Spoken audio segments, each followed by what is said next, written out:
Hello students, welcome in today's online lecture of Organization of Commerce and Management for 12th standard. Dear students, in our 6th chapter, Social Responsibility of Business, we learn that social responsibility of business means that after keeping a reasonable margin of profit for business, a business organization should fulfill its obligation to the different groups of the society in an equitable manner.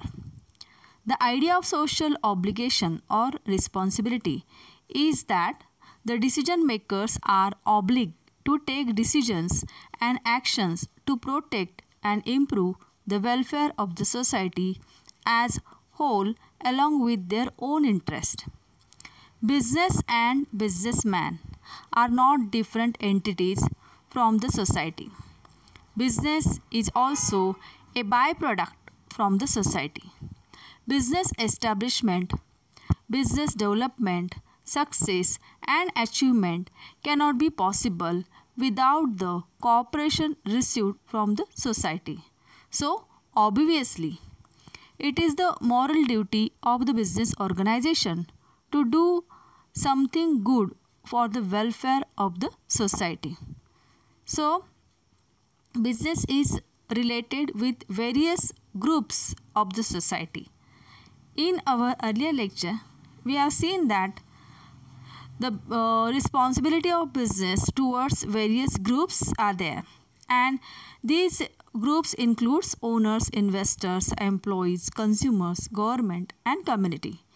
We have already done the discussion about the owners, investors and employees, and today we are going to discuss the responsibility of business towards the most, we can say, the nearest group, and that is the consumer. It means responsibility of business towards the consumers. Actually, consumer is the king of the market, but today in practice it is experienced that it always happens that consumers are cheated by the many sellers or business groups. See, the survival and growth of business depends on consumer satisfaction, service and support. The commercial organization should win the confidence of the customers, and this is possible by following positive attitude towards customers and fulfilling the various responsibility towards the consumers.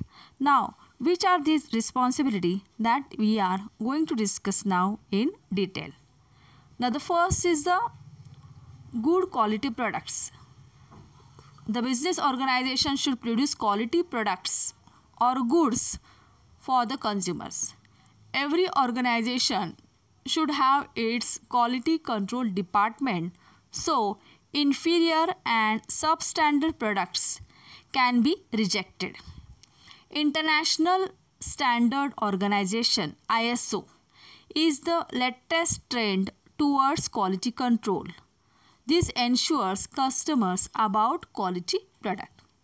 तर विद्यार्थी मित्रांनो, आज आपण व्यवसायाच्या ग्राहकांच्या प्रती कोणकोणत्या जबाबदाऱ्या आहेत तो भाग आपण इथे चर्चेला घेणार आहोत. ॲक्च्युली जे बिझनेसमॅन असतात किंवा जे बिझनेस ऑर्गनायझेशन असतात त्या वस्तूंचं आणि सेवांचं जे उत्पादन करतात ते मुळातच कोणासाठी करतात तर ग्राहकांसाठी. त्यामुळे ग्राहक हा एक समाजातला अत्यंत महत्त्वाचा घटक असा आहे की जो व्यवसायाशी एकदम संलग्न आहे. कारण ज्या वस्तूंची निर्मिती आणि सेवांची निर्मिती आणि पुरवठा जो उत्पादक आणि सेलर करत असतो तो केवळ आणि केवळ ग्राहकांसाठीच करत असतो. किंबहुना आपण असं म्हणू शकतो की व्यवसायाचे अस्तित्व हे ग्राहकांवरती अवलंबून आहे. त्यामुळे व्यवसायाची ही पहिली जबाबदारी आहे की त्यांनी ग्राहकांसाठी ज्या वस्तूंची निर्मिती केलेली आहे ती उत्तम दर्जाची असेल, ज्याची क्वालिटी ही एकदम सुपिरियर असेल आणि अशाच प्रकारच्या वस्तू या उत्पादकांनी आपल्या ग्राहकांसाठी प्रोड्यूस केल्या पाहिजेत आणि त्या त्यांच्यापर्यंत पोहोचविल्या पाहिजेत. तर यामध्ये जसं आपल्याला माहिती की ISO हे इंटरनॅशनल स्टँडर्ड आहे की जे ग्राहकांना क्वालिटीचं ॲश्युरन्स देतात.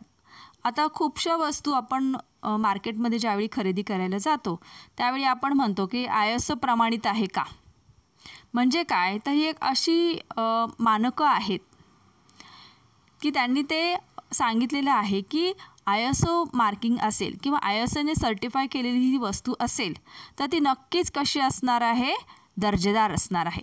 तर अशा प्रकारच्या ISO मानांकन मिळवण्याचा प्रयत्न बिझनेस ऑर्गनायझेशनने आपल्या प्रत्येक प्रोडक्टच्या बाबतीमध्ये केलं पाहिजे, जेणेकरून ग्राहकांना ती वस्तू खात्रीपूर्वक खरेदी करता येईल. तर ही प्रथम रिस्पॉन्सिबिलिटी आहे बिझनेस ऑर्गनायझेशनची ग्राहकांच्या प्रती, ही त्यांनी दर्जेदार वस्तूंचं उत्पादन हे केलं पाहिजे. So good quality of the products have to be maintain by the business organization and see the organization should aim at selling zero defect products. म्हणजे नेहमीच बिझनेस ऑर्गनायझेशनचा प्रयत्न असा असायला पाहिजे की कोणत्याही वस्तूमध्ये कोणत्याही प्रकारचा डिफेक्ट हा नसणार. Okay, so this is about the first responsibility, providing the quality products to the consumers. Now the second, fair prices म्हणजे योग्य किंमत. The consumer should not be cheated by charging high prices.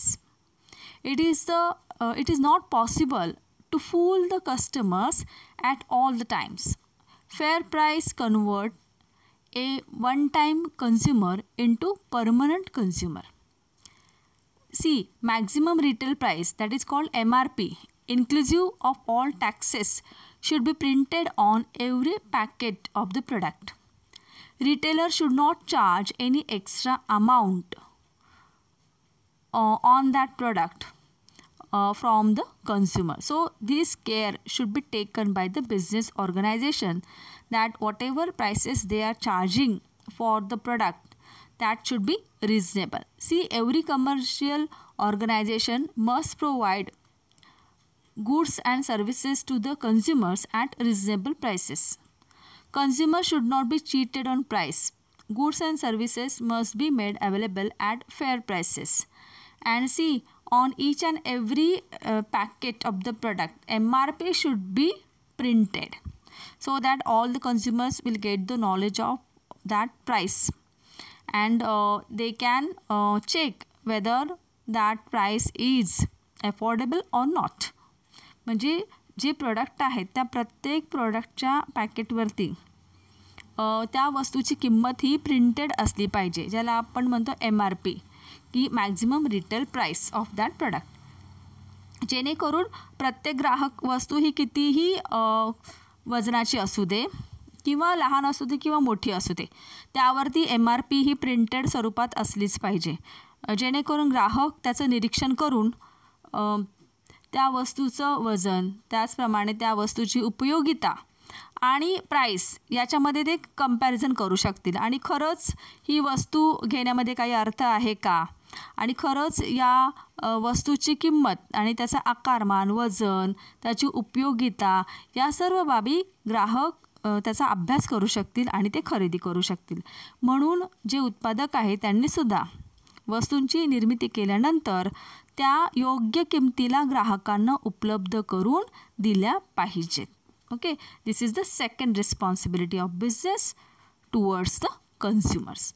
Now the next is customers' safety. The business must ensure that the product supplied will not adversely affect the life and health of the customers. Unsafe product should not be marketed. Consumers should be warned of any unsafe goods.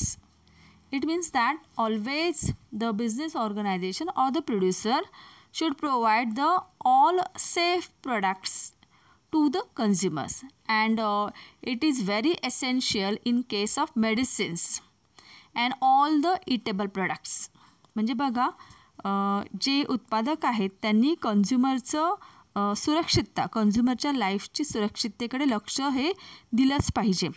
आणि हे खास करून अशा वस्तूंसाठी आहे की ज्याचं consumption हे डायरेक्ट ग्राहकांकडनं केलं जातं.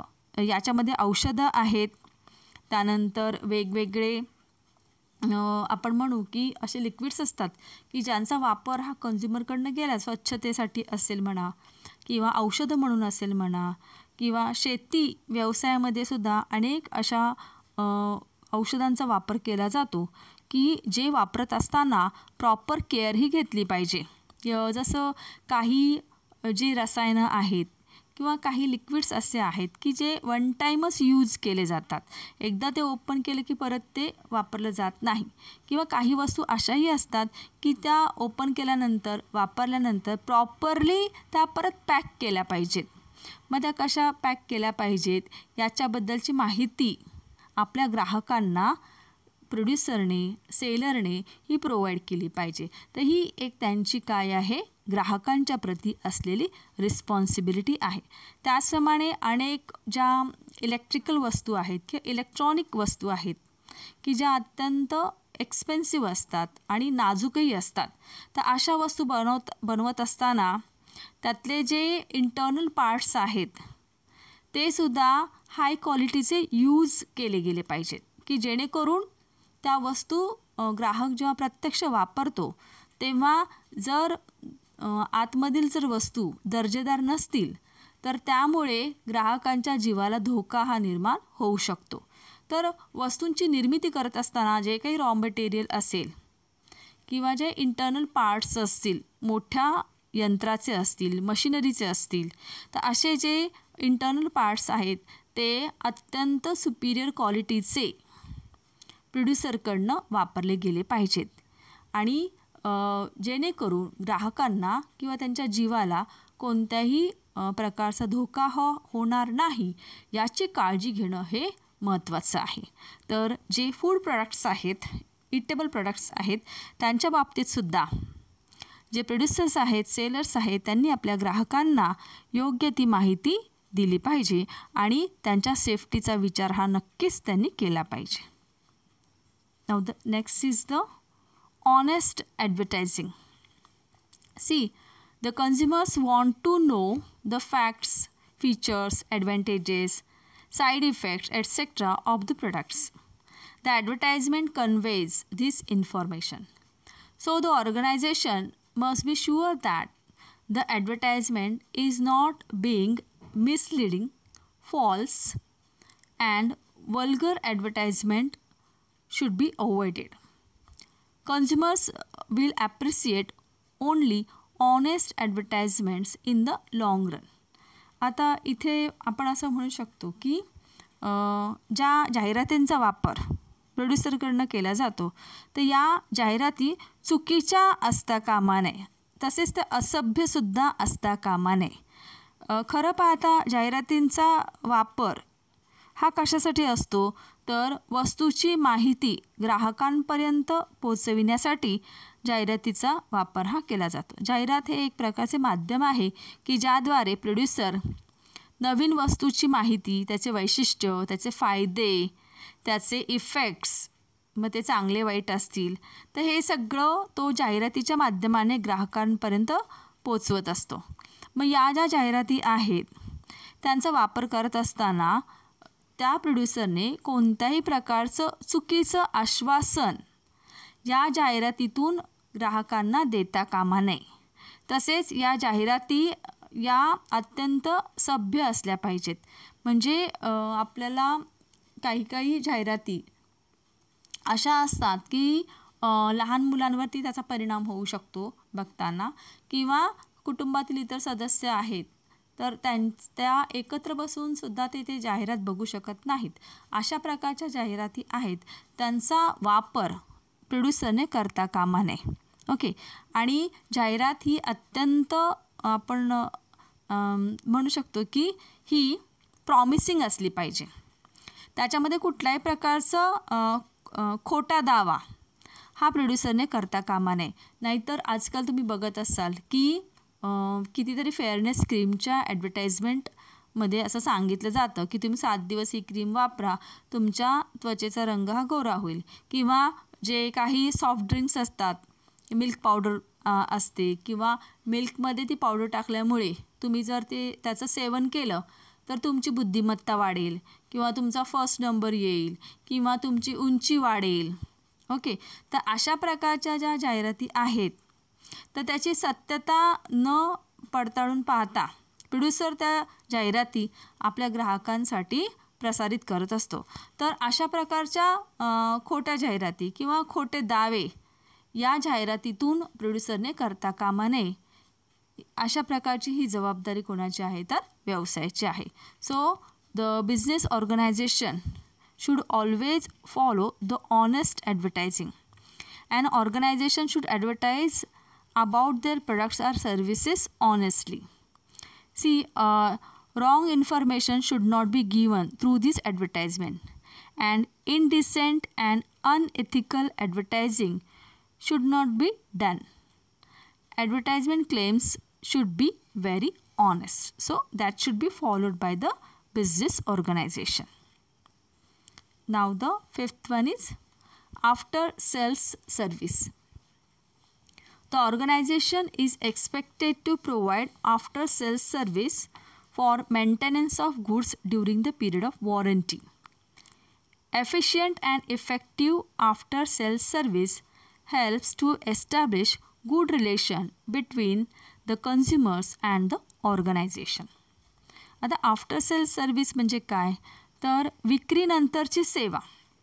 आता तुम्हाला एक तर माहिती आहे की जोपर्यंत जो सेलर आहे तो वस्तूची विक्री होईपर्यंत आपल्या कन्झ्युमरशी अगदी गोड बोलत असतो की तो वस्तू विकण्यासाठी तो त्यांना प्रभावित करत असतो.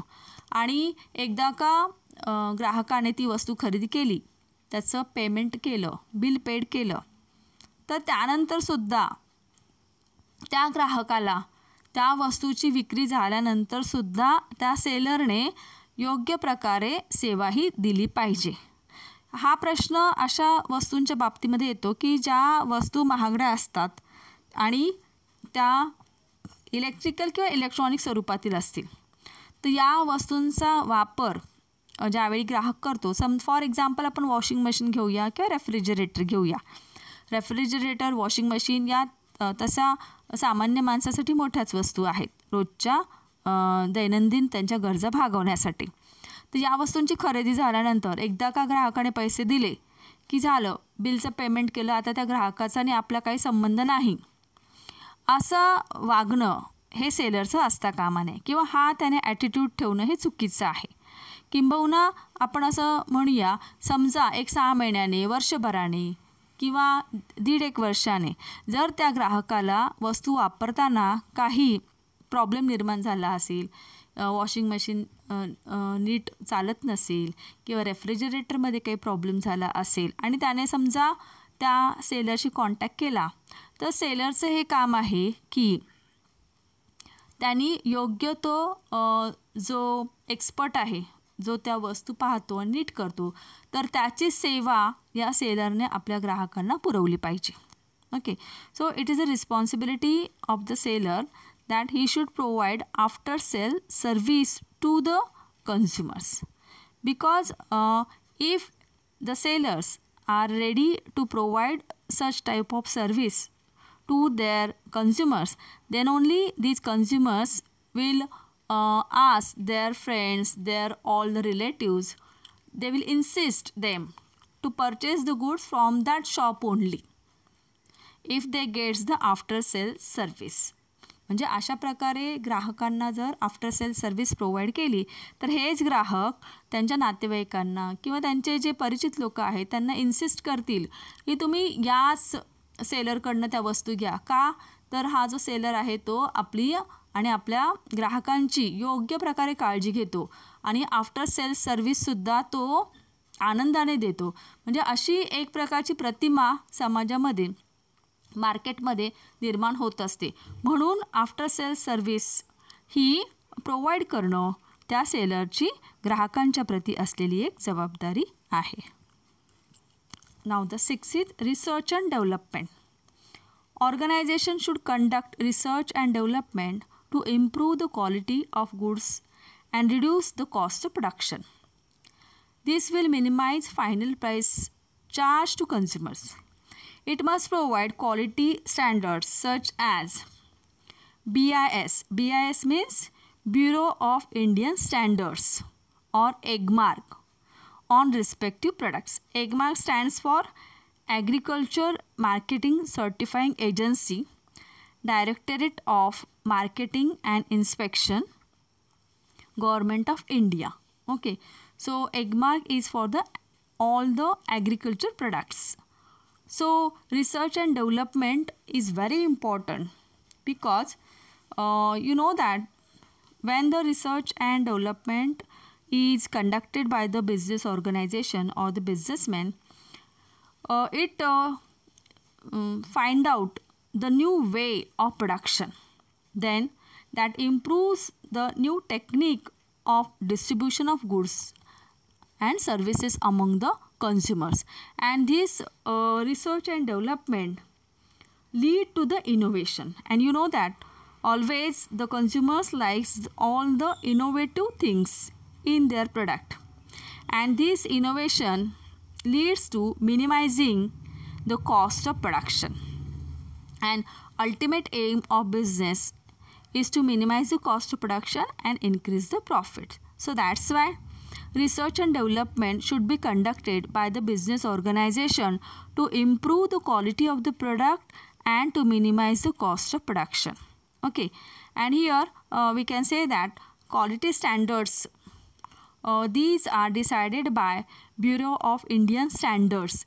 It is like we can say organization which facilitate the growth and development of industry on one hand and meet the requirement of all consumers. म्हणजे या दोन एक प्रकारच्या अशा संस्था आहेत की ज्या स्टँडर्ड मेंटेन करतात आणि ज्या वस्तूंचं प्रोडक्शन झालेलं आहे त्याचं क्वालिटी त्या ठरवतात. जसं ब्युरो ऑफ इंडियन स्टँडर्ड्स आहे आणि एगमार्क. एगमार्क हे सगळ्या ॲग्रिकल्चर प्रोडक्टसाठी आहे. म्हणजे जे ॲग्रिकल्चर प्रोडक्ट जे प्रोड्यूस केलेले असतात त्याचं क्वालिटी ही इन्स्पेक्शन करण्याचं काम हे एगमार्कचं आहे. ओके, तर त्यासाठी हे संशोधन अत्यंत महत्त्वाचं आहे. आता संशोधन का आवश्यक आहे तर तुम्हाला आठवत असेल आपण सोशल ऑब्जेक्टिव्हमध्ये सुद्धा पाहिलेलं आहे की कन्झ्युमर्सची संख्या वाढवायची असेल आणि नवीन कन्झ्युमरलासुद्धा अट्रॅक्ट करायचं असेल तर रिसर्च अँड डेव्हलपमेंट हे गरजेचं आहे.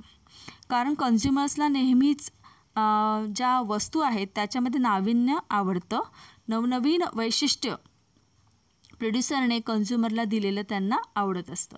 म्हणूनच ही एक प्रकारची ऑर्गनायझेशनची जबाबदारी आहे की त्यांनी नेहमीच संशोधनाचं कार्य हे केलं पाहिजे आणि या संशोधन कार्यामुळेच ते कन्झ्युमरला प्रभावित करू शकतात आणि कन्झ्युमरला high quality products at a lesser price ते ऑफर करू शकतात. म्हणून ही एक प्रकारची त्यांची कन्झ्युमरच्या प्रती असलेली सामाजिक जबाबदारीच आहे. Okay, now the next is the regular supply. Consumers should be supplied with the goods regularly as and when required by them.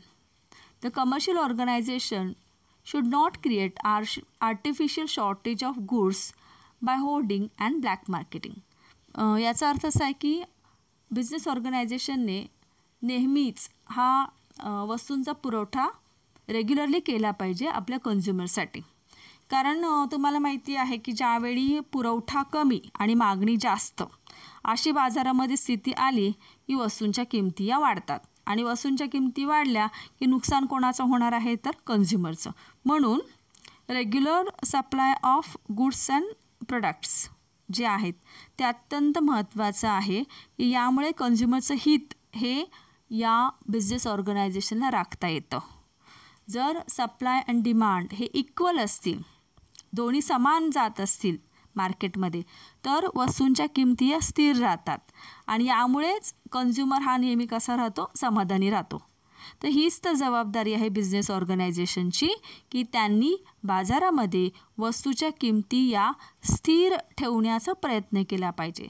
So always the business organization should try to keep the prices of goods at a stable level, and it is possible just because of supplying goods regularly by the producer or by the business organization. So it is their social responsibility towards the consumers that they should not create artificial shortage of goods by black marketing or hoarding. आता hoarding म्हणजे काय, तर जरी stock असेल प्रोड्युसरकडे तरी तो पाठवायचा नाही मार्केटमध्ये.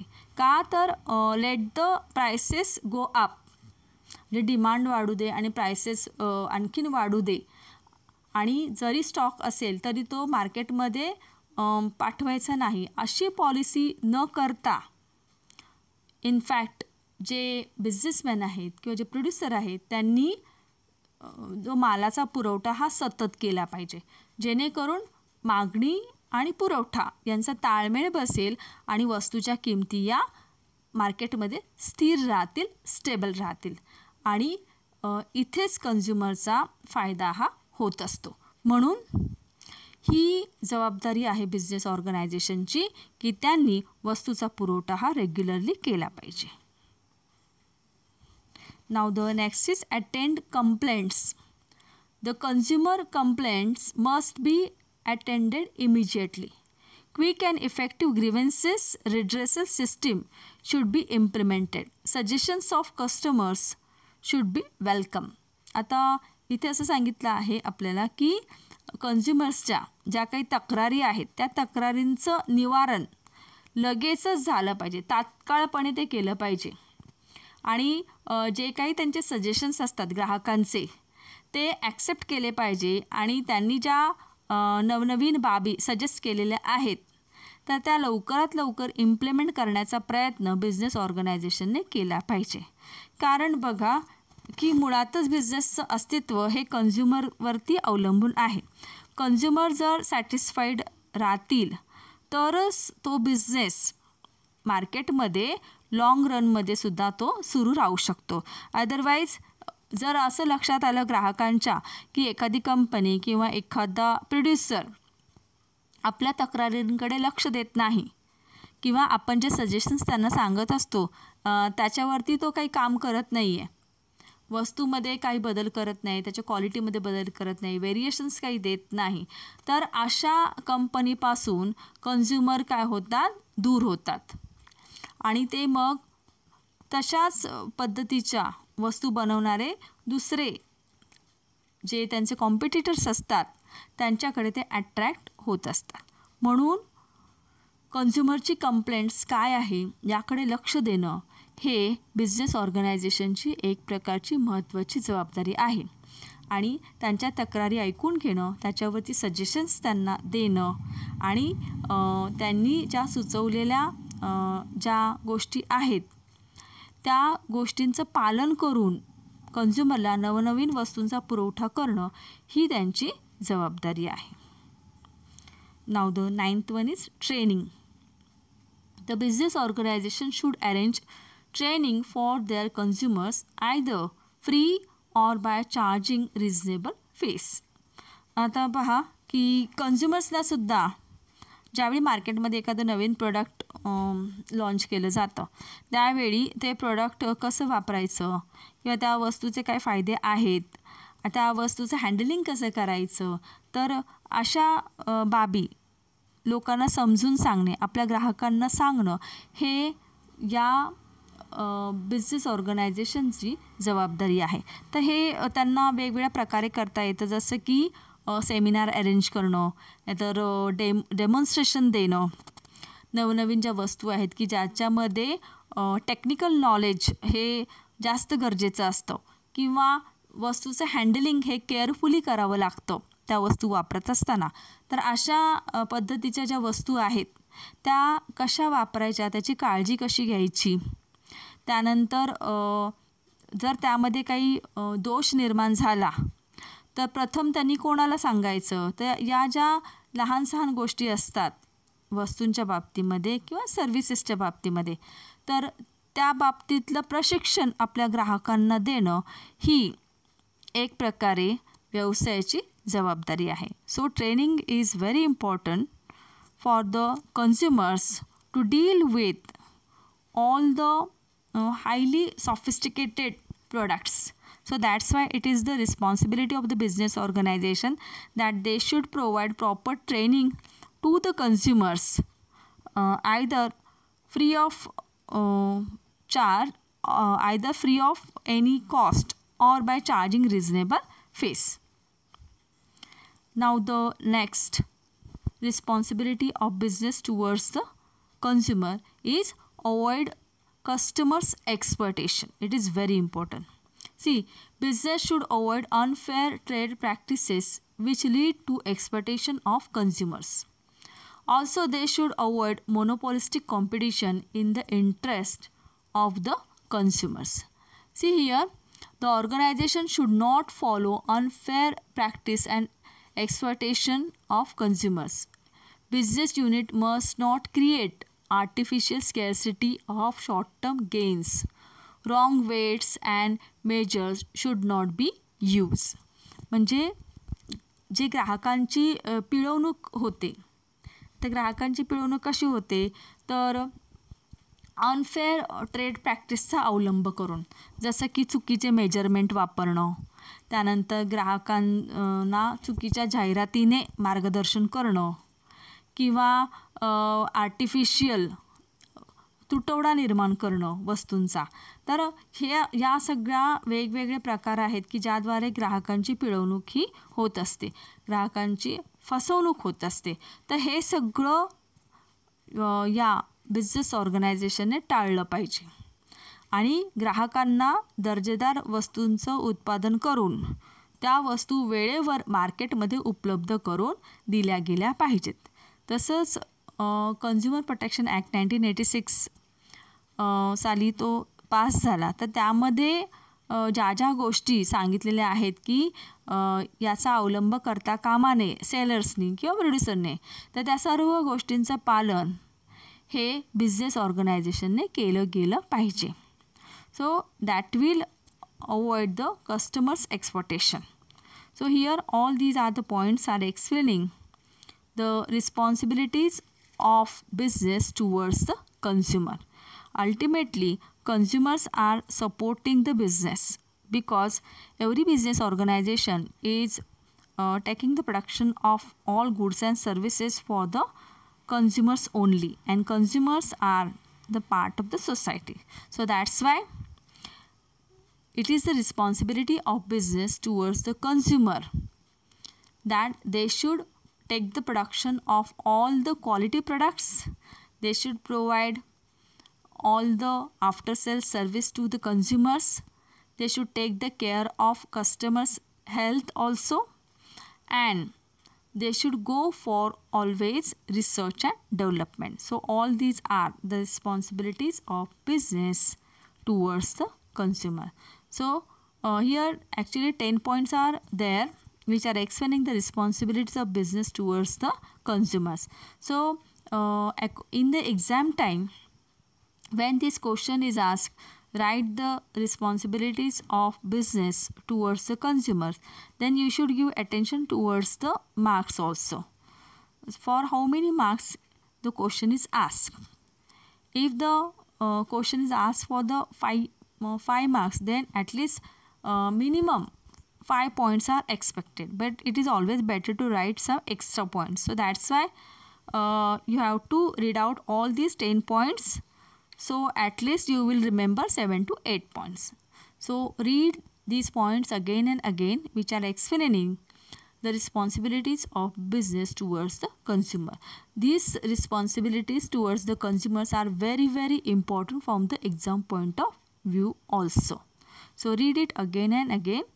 In our next lecture, we are taking another group. Till then, take care. Goodbye and thank you, students.